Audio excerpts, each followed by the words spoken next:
Bonjour mesdames et messieurs.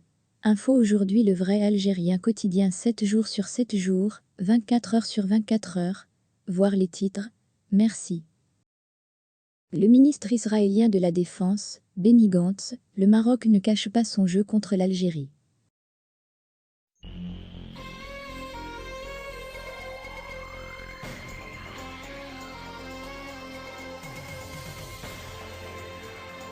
Le ministre israélien de la Défense, Benny Gantz, est attendu ce mardi soir à Rabat pour une visite qui prendra fin jeudi 25 novembre, dans un contexte de tension entre le Maroc et l'Algérie.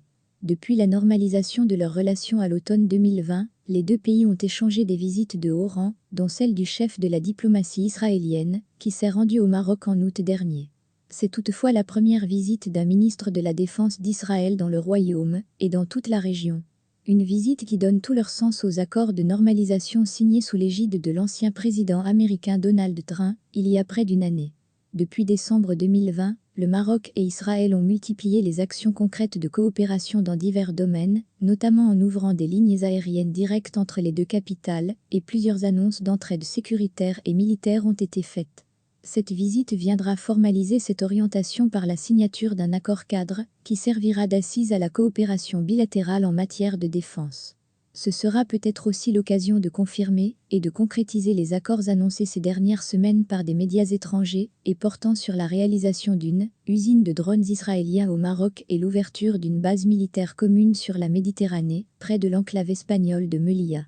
Plusieurs médias internationaux, qui annonce la visite de Benny Gantz au Maroc, souligne qu'elle intervient dans un contexte de forte tension avec l'Algérie, avec laquelle les relations diplomatiques sont rompues depuis août dernier, après une série d'actes hostiles et de provocations du Maroc. La situation s'est davantage tendue début novembre, lorsque 3 routiers algériens ont trouvé la mort dans un bombardement marocain près de la frontière entre le Sahara occidental et la Mauritanie.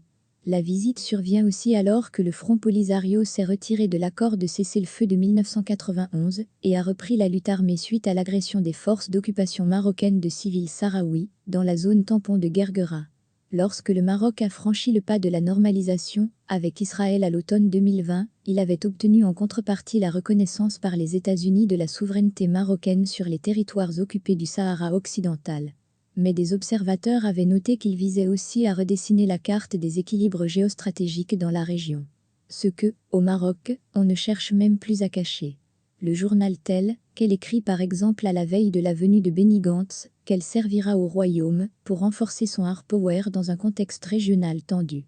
Il est possible que dans un contexte de tension Algérie-Maroc, les Marocains désirent montrer au monde, à leur propre population, à leurs rivaux algériens et à l'Occident qu'ils approfondissent leurs relations avec Israël, avec tout ce que cela implique, confirme Bruce Madi-Wetzman, spécialiste des relations israélo-marocaines à l'université de Tel Aviv, cité par le journal français Le Monde. Le Maroc ne cherche pas l'apaisement, ou alors à la manière de son nouvel allié sioniste. Utiliser le rapport de force, analyse pour sa part le journaliste franco-marocain Jacob Cohen, dans un entretien au site algérien ALGE /RIE 54. Il est possible que les deux armées, marocaines et israéliennes, définissent des plans à long terme pour verrouiller la région à leur profit et préparent divers scénarios d'attaque ou de défense, ajoute-t-il. L'académicien et politologue jordanien, Wali Abdellah, interrogé par l'agence officielle algérienne, estime pour sa part qu'Israël utilise le Maroc pour affaiblir le pays pivot qu'est l'Algérie. Les études publiées par les institutions israéliennes, notamment l'Institut israélien de sécurité nationale, INSS, révèlent un suivi constant de la situation au Maghreb arabe, a-t-il dit en soulignant que les Israéliens considèrent l'Algérie comme étant un État pivot au Maghreb arabe. Fermez les guillemets de par son histoire révolutionnaire, l'Algérie constitue une entrave à la conquête israélienne dans cette région, ce qui explique ses tentatives d'employer le Maroc pour affaiblir la cohésion algérienne, a-t-il expliqué. Mais le politologue exclut de voir la visite de Benny Gantz au Maroc orientée vers une défense commune entre les deux pays, car cela impliquerait Israël dans les multiples problèmes du Maghreb arabe. Il juge probable qu'il sera question lors de cette visite d'un renforcement de la coopération militaire, notamment la production militaire dans certains domaines comme les drones, les échanges des visites militaires et la participation dans des entraînements.